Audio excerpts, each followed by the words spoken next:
जो होता है अच्छे के लिए होता है। अब ये बात कितनी सही है, क्या कुछ लोग इसको गलत वे में ले जाते हैं, कुछ लोग सही वे में ले जाते हैं, क्योंकि हर बात का कहीं ना कहीं कहे कि नजरिया अलग अलग होता है, अपने देखने का, अपने समझने का, या अपनी परिस्थिति के हिसाब से। ऐसे जब हमने काफी वीडियोस बनाई तो ऐसे कुछ कमेंट्स भी आते थे कि इसमें क्या अच्छा हुआ, इसमें क्या अच्छा हुआ। देखिए दोस्तों, लाइफ में ऐसे काफी सारे एग्जाम्पल्स हैं जिनकी जॉब छूटी और उसके बाद उन्होंने कुछ बड़ा किया। कुछ ऐसे भी एग्जाम्पल है, जॉब छूटी, उन्होंने संघर्ष नहीं किया और उसके बाद वो स्ट्रगल कहीं भी कर नहीं पाए और सरवाइव भी नहीं कर पाए। जी हाँ, अब ऐसे में कहें कि मेहनत का यहाँ पर दायरा काफी बड़ा हो जाता है कि वो कहते हैं कि मेहनत से भाग्य भी बदला जा सकता है। तो आप ये बात ध्यान रखें, क्योंकि ऐसा काफी लोगों के साथ हुआ भी है। वो लोग ये एक्सप्लेन करते हैं कि हमें कैसे भी पॉसिबल नहीं लगता था कि ये हो पाएगा, लेकिन अंत में जाकर पता नहीं कैसे वो हासिल कर लेते हैं। तो वो कहते हैं, हमारी श्रीमद् भागवत गीता में भी ऐसा है कि अगर कोई व्यक्ति किसी चीज को पूरी निष्ठा के साथ चाहेगा, वो कहते हैं ना, वो डायलॉग भी है, कोई चीज को अगर किसी शिद्दत के साथ चाहे तो कुदरत उसे मिलाने लग जाती है। तो यहाँ पर ये देखा जाता है कि दृढ़ निश्चय के साथ अगर व्यक्ति प्रयास करता है तो देव या शक्ति भी उसकी सहायता करती है। इसलिए मेहनत का दायरा सबसे ऊपर रखा गया है कि संघर्ष जरूर करे। अब ऐसे में कुछ लोग इसको देखते हैं, कुछ लोगों की नौकरी क्या छूट जाती है, 10-15 हजार रुपए की नौकरी, 20-25 हजार रुपए की नौकरी छूट जाती है। उस टाइम उस व्यक्ति को लगता है कि यार जो होता है अच्छे के लिए होता है, इसमें मेरे साथ अच्छा क्या हुआ, मैं तो रोड पर आ गया, मेरी तो जॉब छूट गई। उस व्यक्ति की बात 6 से 10 महीने बाद कोई और जॉब मिल जाती है, या फिर वो किसी बिजनेस में पहुंच जाता है, या फिर कहे कि 25,000 की जगह 50,000 60,000 रुपए की कहीं उसको जॉब, या फिर वो कमाने लग जाता है। फिर उसका एहसास होता है कि यार वो जॉब नहीं छूटती तो ये मिलती नहीं, वो छूटी तो अच्छा रहा। फिर उसका एहसास होता है कि जो होता है अच्छे के लिए होता है, ये वर्ड उसके मुंह से निकलने लग जाते हैं। अब वो व्यक्ति एक्सप्लेन भी करने लग जाता है कि भैया जो होता है अच्छे के लिए होता है, आज छुट्टी है, संघर्ष करते रहे, क्या पता कुछ बड़ा मुकाम हासिल हो।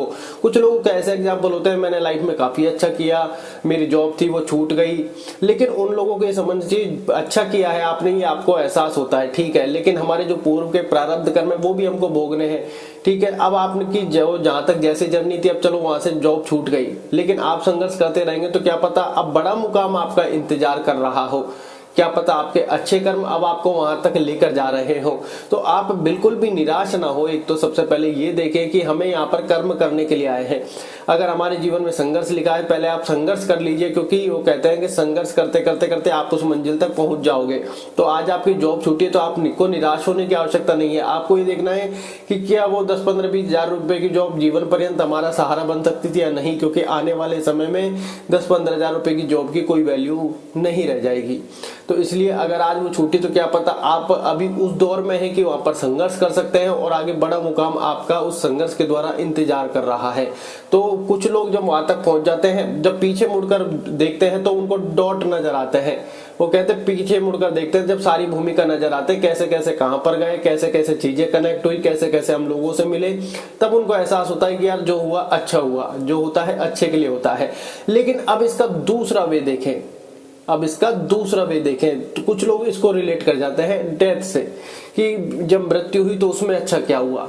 देखिए दोस्तों, सबसे पहले तो आपको इस सत्य को समझना होगा कि इस संसार में हर व्यक्ति अकेला ही आया है। जिसका जहां लेखा जोखा लिखा है वो व्यक्ति वहां पर अपने कर्म भोगने के लिए आए, चाहे वो सुख का हो चाहे दुख का हो।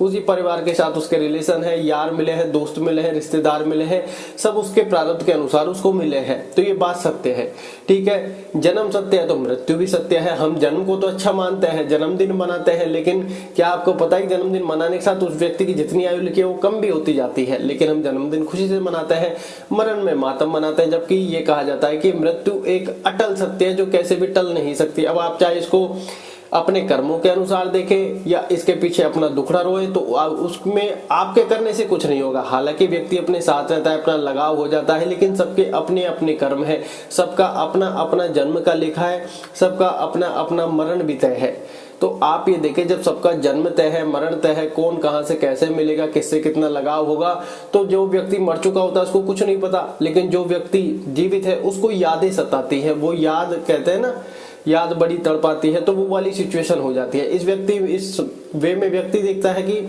जो होता है अच्छे के लिए होता है, इसमें अब अच्छा क्या हुआ।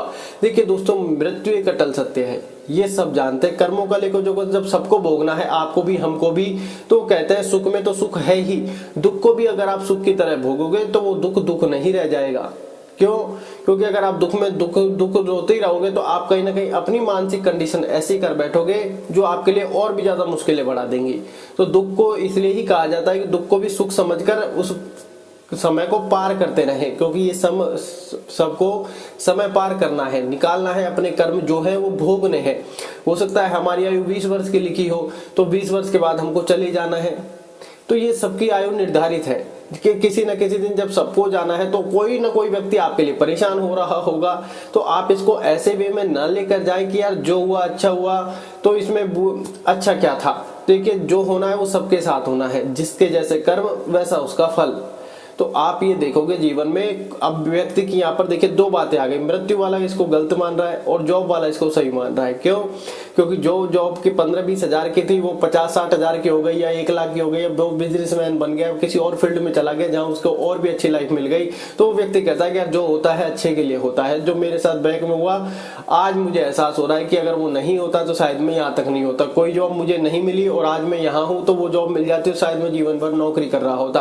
तो लोगों के ऐसे ओपिनियन है। लेकिन जब डेथ की बात आती है तो लोगों की ये चीजें बदल जाती है। जब वो कहते हैं श्रीमद् भागवत गीता में, जब वो कहते हैं कि जब श्री कृष्ण जी का जन्म हुआ उससे पहले 6 पुत्रों की मृत्यु हुई, माता कुंती की 6 पुत्रों की मृत्यु हुई। अब ऐसे तो सब अब अगर आम इंसान सोचे तो ये सोचे कि यार 6 पुत्रों की मृत्यु हो गई, अब इसमें अच्छा क्या हुआ, 7वें श्री कृष्ण हुए लेकिन मेरे 6 पुत्रों की मृत्यु हो गई। उसमें पहले से डिसाइडेड था कि जो 6 पुत्र हैं उनको श्राप लगा हुआ है, उनकी मृत्यु तय थी। अब जो चीज तय थी, अब उसका दुखड़ा अगर हम रोए न रोए उससे कोई प्रभाव पड़ने वाला नहीं है, उससे हमारे ऊपर ही प्रभाव पड़ने वाला है जो भी है। तो समझने की बात आपको है कि अगर हम हर चीज को ऐसे देखेंगे कि नहीं यार सुख में नहीं और दुख में हम बिल्कुल ही अधीर हो जाएंगे, तो हम उन चीजों को आगे नहीं ले जा पाएंगे। हमारे लिए जो दुख की परिस्थिति है, जो 100% थी, वो 1000% हो जाएगी। जी हाँ, और हम ये अपने आप को समझाते रहेंगे, कहीं ना कहीं अपने आप को शांत रखेंगे, और शांत रखने के लिए मेडिटेशन है। ध्यान को इसलिए ही सर्वोपरि कहा गया है कि आप मन को शांत रखिए, सत्य को पहचानिए कि यही सत्य है। कि कहते हैं कि मृत्यु एक अटल सत्य है, लेकिन व्यक्ति इससे डरता है, इससे भागता है, जबकि कोई भी इससे भाग नहीं सकता। ये एक अटल सत्य है। क्योंकि व्यक्ति को अगर कहा जाए कि पैसे लेने की लाइन में लगाया जाए तो व्यक्ति सबसे आगे भागना जाता है, मृत्यु की लाइन में लगाया जाए तो कोई व्यक्ति कितना दुखी हो वो पीछे की तरफ भागता है। और हमको ऐसा लगता है कि अभी हमारा जन्म हुआ है या अभी हम बुढ़ापे में हैं, बहुत से व्यक्ति को ऐसा लगता है कि बुढ़ापे वाला मृत्यु के सबसे आगे खड़ा है और हमारी लाइन में अभी तो हमारा नंबर काफी बाद में। ये पता नहीं कि मृत्यु की लाइन में सब बराबर से खड़े हैं, किसका कितना लेकर जोखा है, सब लाइन में है बराबर से। तो हमको ये पहचानना है कि अगर हम सुख में, तो व्यक्ति सुख को पहचान ही जाता है, सुख का समय का ही पता नहीं चलता किसी को, लेकिन दुख में तो एक एक पल भारी पड़ता है। तो इसलिए कहा जाता है सुख को सुख के समय अगर आपने भोग लिया तो दुख को भी सुख की तरह भोगना चालू कर दीजिए। क्यों? इससे होगा क्या? क्योंकि अगर आपने दुख को भी सुख नहीं समझा तो परिस्थिति आपके लिए और परेशान करने वाली हो जाती है। तो इसलिए कहा जाता है कि जो होता है अच्छे के लिए होता है, ये समझकर आपको आगे बढ़ते रहना चाहिए। क्योंकि हम सब अपने कर्मों को भोगने आए हैं, कर्मों को बिना भोगे कहे कि हम नहीं रह सकते, कर्म फल हमको भोगना ही पड़ेगा, चाहे वो अच्छे का हो चाहे वो बुरे का हो। अब नहीं तो बाद में भोगना निश्चित है, इसको बदल नहीं सकते। भगवान भी इसको, नियति को नहीं बदलते। जो एक बार फिक्स हो गया, जो आपने कर्म कर दिया, उसका भाग्य में अच्छा फल बुरा फल तय हो चुका है। तो इसलिए अब आप दुख में उसको कहें कि अभी दुखी दुखी दुखी दुखी और हम उसका अगर करते रहे, रोज ना रोते रहे, तो कोई फायदा नहीं है। क्योंकि सुख में तो हम कुछ करते नहीं है। वो कहते हैं ना भगवान को, सुख में सुमिरन, वो दुख में सुमिरन सब करे, सुख में न पूछे कोई। तो यही वाली बात है कि भगवान के नाम जप के अलावा, भगवान का नाम जप, मेडिटेशन, ध्यान, क्योंकि अंतरात्मा से भगवान का ध्यान करना, यही एक ऐसा कर्म है जो हमको इस जन्म में करना चाहिए। क्योंकि बहुत चीजें कहते हैं कि प्रारब्ध के प्री डिसाइडेड, अब कितनी क्या कैसे इस सब का विश्लेषण करना बड़ा मुश्किल है। क्योंकि यहाँ पर एस्ट्रोलॉजर भी ये बात कहते हैं कि सब कुछ लगभग फिक्स है, लेकिन छोटी छोटी रेमेडी से ये चीज चेंज कर सकते हैं। लेकिन बहुत से एस्ट्रोलॉजर खुद का ना डिवोर्स रोक पाते हैं, ना मृत्यु टाल पाते हैं, कुछ भी नहीं कर पाते। तो फिर वो छोटी छोटी रेमेडी क्या, क्यों, कैसे, वो कुछ समझ में भी नहीं आती। और ये शादी का लेखा जोखा सबका फिक्स है। तो बहुत से लोग ऐसे कहते हैं कि तुमको इससे नहीं, इससे शादी करनी चाहिए। अब जिसका साथ, जिसका लेखा जोखा है उसी के साथ होनी है। तो आप ये समझिए कि सब कर्मों का खेल सबके समान सेम है। भगवान श्री राम ने जिस बाली को तीर मारा था, उसी बाली ने अगले जन्म में श्री कृष्ण को तीर मारा था। जब भगवान के लिए वो चीजें नहीं बदली तो हम तो इंसान है, हम तो उस परमपिता के ही तो बनाए हुए हैं। तो हमको ये समझनी चाहिए कि जो होता है अच्छे के लिए होता है, ऐसा सोचकर हमें आगे बढ़ना चाहिए। अगर एक दूसरी चीज देखी जाए तो हमारा कहीं ना कहीं माइंडसेट सिर्फ उस चीज को ग्रहण करता है जिस चीज को हम ग्रहण करना चाहते हैं।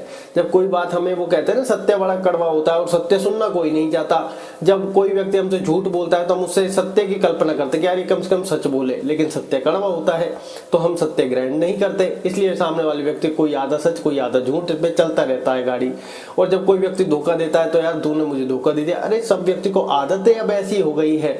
आप पहले खुद से स्टार्ट कीजिए सत्य बोलना। सामने वाले को कड़वा लगे, वो पीछे से आपके हो सकता है, वो कहते हैं ना पीछे से सब बुराई करते हैं, वो हो सकता है पीछे से आपको दो शब्द अच्छा कहे, कारण कि आपने ऐसा कर्म किया है। उसको चाहे एक पल के लिए बुरा लगा हो, लेकिन ये चीजें दोनों के लिए सही है। भैया मैंने सत्य बोल के अपना काम कर दिया। वो कहते हैं जब हम मृत व्यक्ति को शमशान में लेकर जाते हैं तो एक चीज कहते हैं, श्री राम नाम सत्य है, सत्य बोलो तो ही गत्य है, सत्य के साथ ही तुम आगे बढ़ सकते हो।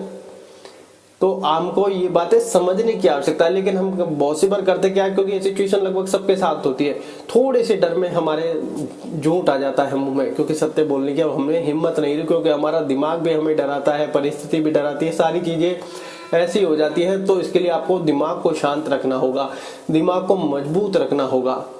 तो आपको इन सब चीजों के लिए मेडिटेशन करना होगा। प्रभु के नाम जप में वो शक्ति है जो किसी और चीज में नहीं है। लेकिन हम करते क्या है, हम विषय भोगों में फंसते जा रहे हैं कि हम यहाँ पर कर्म भोगने आए हैं और भगवत प्राप्ति की ओर जाने के लिए आए हैं। क्योंकि एक वो कहते हैं प्रभु का नाम जब, भगवत प्राप्ति ही एक ऐसी चीज है जो हमारे इन कर्मों को काट सकती है, या फिर कहें कि कर्मों को काटा जाना मुश्किल है, या फिर कहें कि नामुमकिन इनको लगा लीजिए। लेकिन वो कहता है ना, अगर तलवार की जगह शूल भी चुभ जाए, कांटा भी चुभ जाए तो वो कर्म कट जाता है।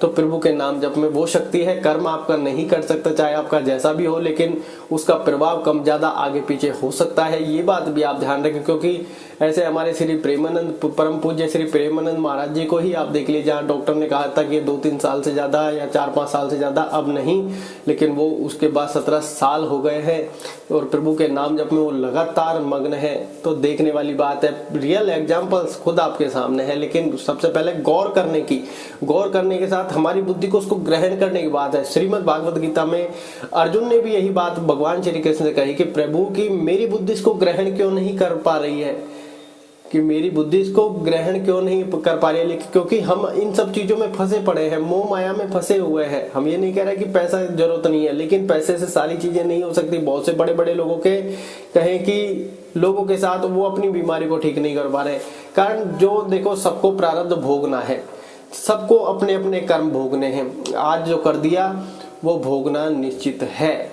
भगवान की भक्ति एक ऐसी चीज है, भगवान की भक्ति में ही वो शक्ति है जो उसके प्रभाव को कम कर सकती है, लेकिन काटेगी नहीं। भोगना सबको है। और फिर उसके बाद हम सब यहाँ पर भगवान की भक्ति करके मोक्ष प्राप्ति की, क्योंकि भगवान ने हमें सद्बुद्धि दी है कि भगवान का कीर्तन करो, भजन करो। ऐसा नहीं कि आप अपना कर्म छोड़ दो, भगवान ने कर्म को तो प्रदान कहा ही है।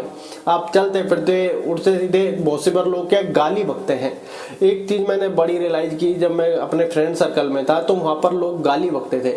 गाली इन द सेंस कोई भी छोटी बात होती थी गाली निकाल के, और मैं वहां पर उनसे कहता कि यार तुम गाली की जगह कुछ और कुछ इसमें यूज में नहीं ले सकते। क्योंकि वहां पर एक ग्रुप में मैं ही ऐसा था जो गाली नहीं बकता था, कि जब मैं उनसे ये कहता था कि यार तुम गाली बकने की बजाय वो कहते अरे ये काम नहीं हो रहा, ये करने दे छोड़, तो मैं उनसे कहता था कि यार काम नहीं हुआ तो ये कम से कम ऐसा ही बोल ले कि यार काम नहीं हुआ, जैसे राम जी की इच्छा, राम राम राम, कुछ ऐसे ही बोल ले।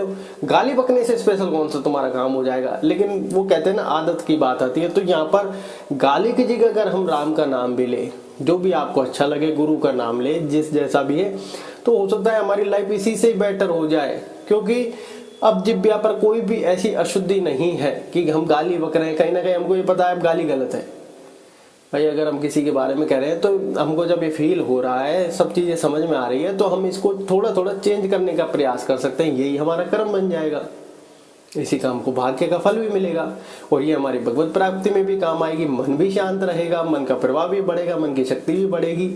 एकाग्रता भी बढ़ेगी, धैर्य भी बढ़ेगा, क्योंकि प्रभु के नाम जप में परम शक्ति है। जब व्यक्ति संपूर्ण तरीके से हार मान जाता है, जब व्यक्ति को लगता है कि मैं कुछ नहीं कर सकता, तो वो भगवान की शरण में सबसे आसानी से जा सकता है। क्यों? क्योंकि व्यक्ति को एहसास हो जाता है कि वो भोगने आया है। क्योंकि व्यक्ति जब कहते हैं ना कि बहुत से लोग डिप्रेशन में जाते हैं, जो भगवान को, मैंने अक्सर ये नोटिस किया, जो लगभग भगवान को नहीं मानते वो एट द एंड डिप्रेशन का शिकार से हो जाते हैं। कारण क्या है कि व्यक्ति एक खुद से प्रयास करता है, लेकिन व्यक्ति हर चीज को अचीव नहीं कर सकता। वो कहते हैं ना कि कर्म कर सकता है, उसके सामने खाने की थाली परोस दी जाए, निवाला उसके मुंह तक जा सकता है, लेकिन वो मुंह में नहीं ले सकता अगर वो निवाले पर उसका नाम नहीं है। तो ऐसे में व्यक्ति क्या, प्रयासरत रहने के बाद जब संघर्ष करता जाता है, प्रकृति धीरे धीरे उसको वहां तक लेकर जाती है।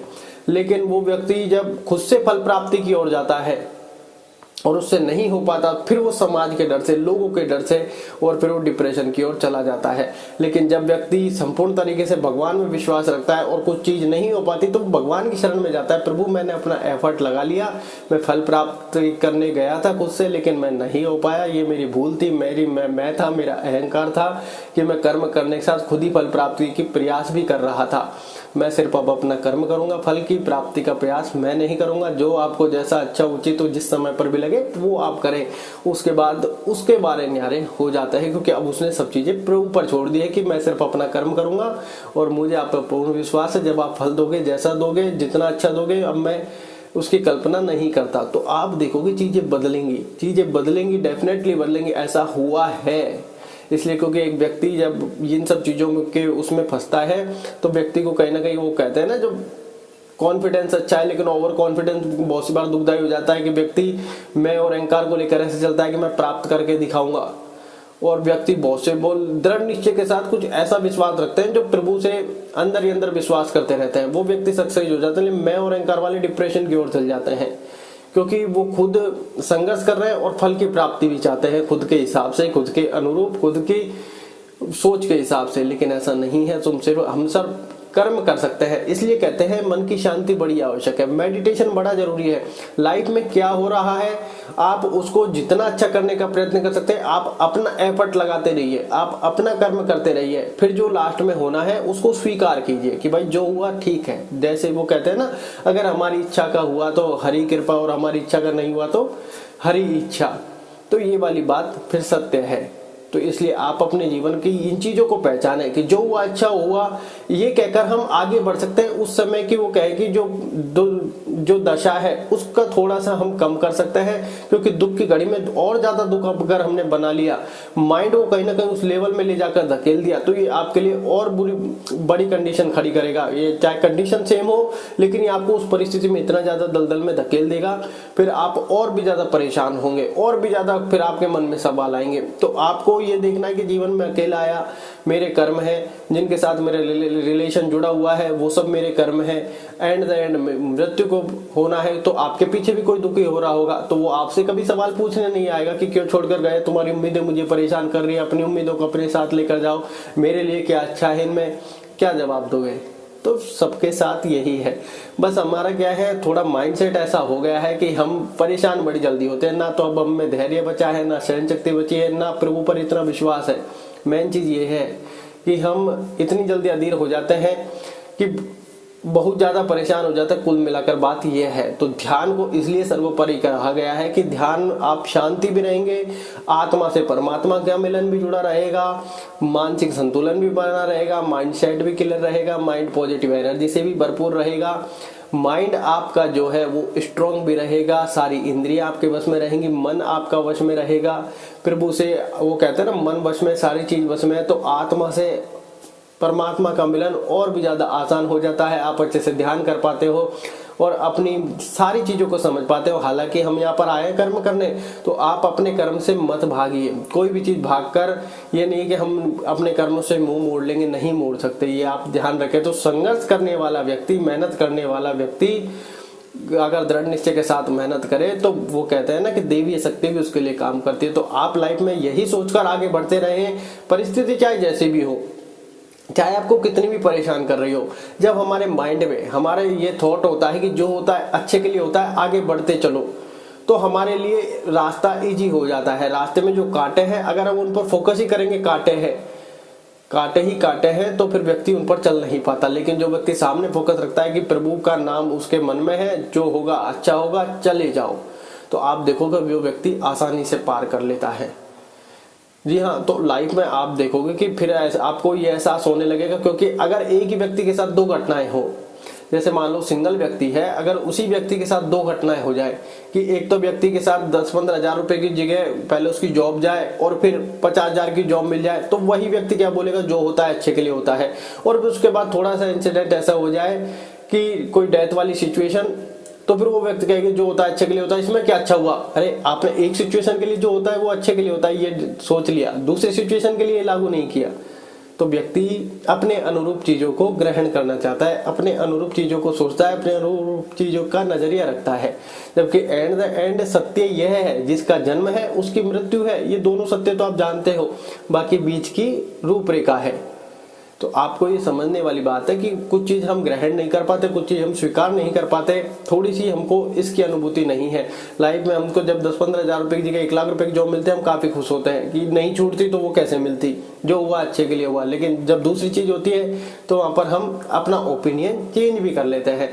तो इसीलिए कहते हैं कि जन्म मिला है, हमें सद्बुद्धि मिली है कि जो चीजें हैं वो है, तो हमें भगवान का भजन करते रहना चाहिए, क्योंकि यही हमारा परम मार्ग है कि वही परम पिता के पास हमें जाना है। उसका भजन करने के लिए ही हम आए हैं कि जिससे मोक्ष की ओर हम आगे बढ़े। जी हाँ, तो आपको समझ में आएगा कि धीरे धीरे हम आगे बढ़ रहे हैं, ये हमारा मेन है। बाकी तो क्या, इंद्रियां, मन, ये मायापति की माया है, तो हम उसमें भ्रमित रहेंगे। लेकिन जहां हमें मेडिटेशन, ध्यान, प्रभु का नाम जप ये मिल गया है, एक कदम उसकी ओर रख ले, आप देखोगे लाइफ में ऐसे अद्भुत चेंजिंग आपके लाइफ में होंगे। आप कहीं पर सरवाइव नहीं कर पाए होंगे, चल नहीं पा रहे होंगे, वहां पर आपको ये चीजें चला देंगी। संघर्ष करने में ये आपके काम आएंगी। जहां व्यक्ति लग रहा है कि मन भाग रहा है या फिर संघर्ष नहीं कर पा रहा है, ये चीजें करने के बाद आप उस मैदान में टिके रहेंगे, इतनी काम करेंगे। आपकी चीजों को नहीं बदलेंगे, लेकिन आप मैदान में टिके रहेंगे। क्यों? जब चीजें दुर्लभ हो जाती है, व्यक्ति संघर्ष के मैदान को छोड़ देता है, जो और फिर वो भाग्य उदय होता है, तो वो कहते हैं जितना उसको मिलना होता है उससे कम मिलता है, या फिर वो पैसा वेस्टेज में चल जाता है। लेकिन जब हम मेडिटेशन, ध्यान, प्रभु का नाम जप करते हैं, व्यक्ति मैदान में टिका होता है, क्योंकि जो उसको भोगना है वो भोगना है, मैदान में टिका हुआ है। अब इसका जब भाग्योदय होना है तो इसको यही संघर्ष याद आएगी, और ये जब सफलता में तब्दील होगा तो ये संघर्ष ही इसी को खुशी देगा। उस जो भी धन इसको प्राप्त हुआ है, जो भी सुख इसको प्राप्त होता है, अब ये उसकी वैल्यू करेगा, उसकी वैल्यू समझेगा कि ये मुझे ऐसे ही प्राप्त नहीं हुआ है, और वो पैसे को संभालेगा, वेस्टेज नहीं करेगा, अच्छे कामों में लगाएगा, अच्छे धर्म कार्य में रहेगा, और प्रभु का नाम जब भजन कीर्तन सब अच्छे मार्ग पर, वो कहते हैं सदमार्ग की ओर चलने लग जाएगा। तो इसलिए भी संघर्ष जरूरी है। आशा करते हैं आप अब भावनाएं जरूर समझे होंगे और क्या आपके लिए जरूरी है, क्योंकि जब हम पूर्णतः दलदल में फंस जाए तो आपसे हमें प्रभु का नाम जप ही निकाल सकता है, मेडिटेशन ध्यान ही निकाल सकता है। क्योंकि प्रभु का नाम जप तो ऐसी अद्भुत शक्ति है, और मेडिटेशन ध्यान फिर आत्मा से परमात्मा का अच्छा मिलन है, ऐसा अच्छा रास्ता है। क्योंकि हमारा मन भी शांत होता है, कूल भी होता है, स्ट्रांग भी होता है, सारी चीजें अच्छी एनर्जीज करता है। तो आप समझ जाओगे कि हाँ, जब व्यक्ति कहीं जाकर फंस जाता है, जो व्यक्ति भगवान को नहीं मानते वो कहीं डिप्रेशन की ओर चल जाते हैं, जो मानते हैं वो ऐसी अवस्था में पहुंच जाता है, प्रभु अब आप देख लो। तो हम ये कहते हैं पूर्ण समर्पण की भावना आ जाती है, और प्रभु के सामने चल जाते हैं। फिर हम वहां पर कुछ उनसे मांगते नहीं है, सिर्फ ध्यान करते हैं कि हाँ प्रभु, जय श्री राम, जय श्री राम, श्री राम जय राम, जय जय राम। तो आप समझोगे, आपको खुद को अनुभूति होगी कि हाँ ये अद्भुत था। जय श्री राम। धन्यवाद।